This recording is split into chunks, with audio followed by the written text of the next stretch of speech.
Hai, kita jumpa lagi minggu ini dalam channel yang baru. Apapun pun, hari ini kita nak ceritakan kisah 5 misteri yang berada di Malaysia. Apapun pun, sebelum korang tengok video ni, jangan lupa share, subscribe dan juga like supaya korang takkan tinggal video yang baru. Kisah yang pertama, Helen Tower. Tragedi yang merenggut 48 nyawa dan setetengahnya masih lagi terkubur di sana sehingga hari ini. Berlakunya di kondominium Hillview, Ulu Kelang, Selangor pada 11 Disember 1993 pada pukul 1.35 petang.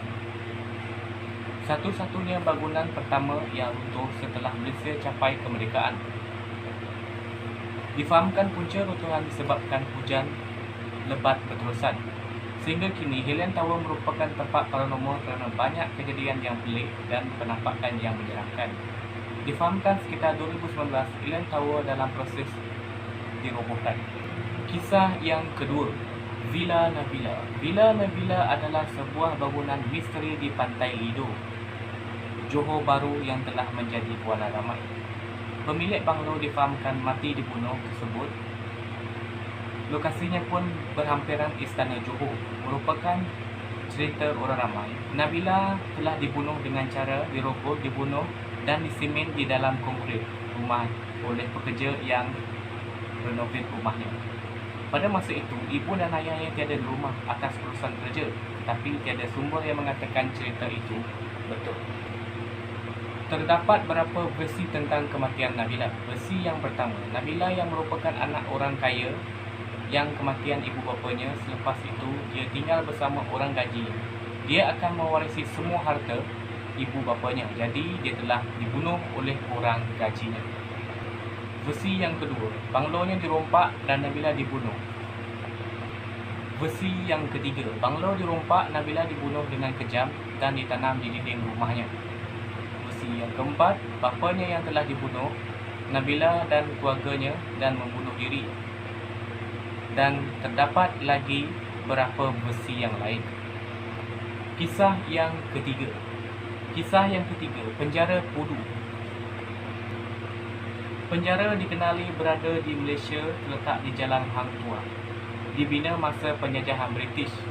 Dibina atas tapak perkuburan Cina dengan sirap dibina pada tahun 1995 dengan menggunakan banduan sebagai tenaga kerja.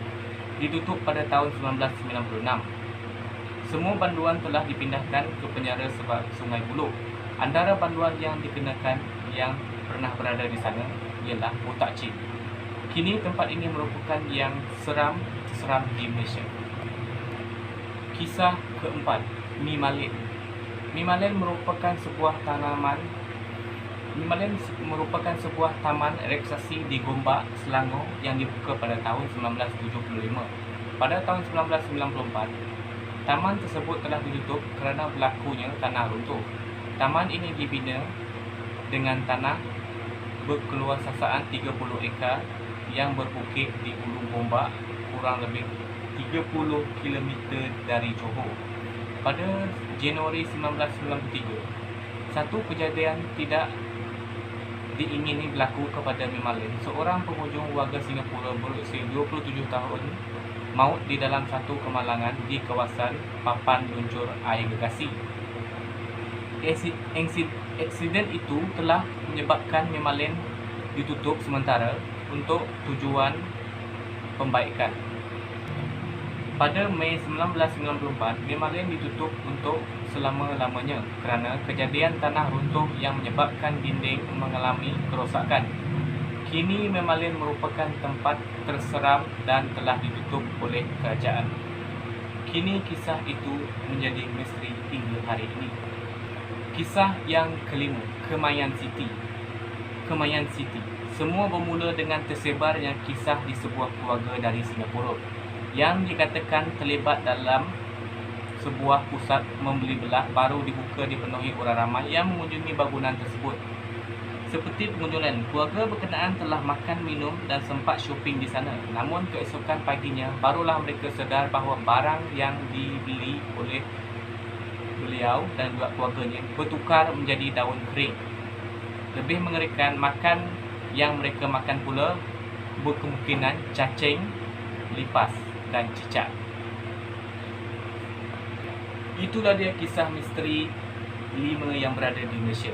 Apa-apa pun, sebelum korang tengok video ni, jangan lupa share, subscribe dan juga like supaya korang takkan tinggal video-video yang lain.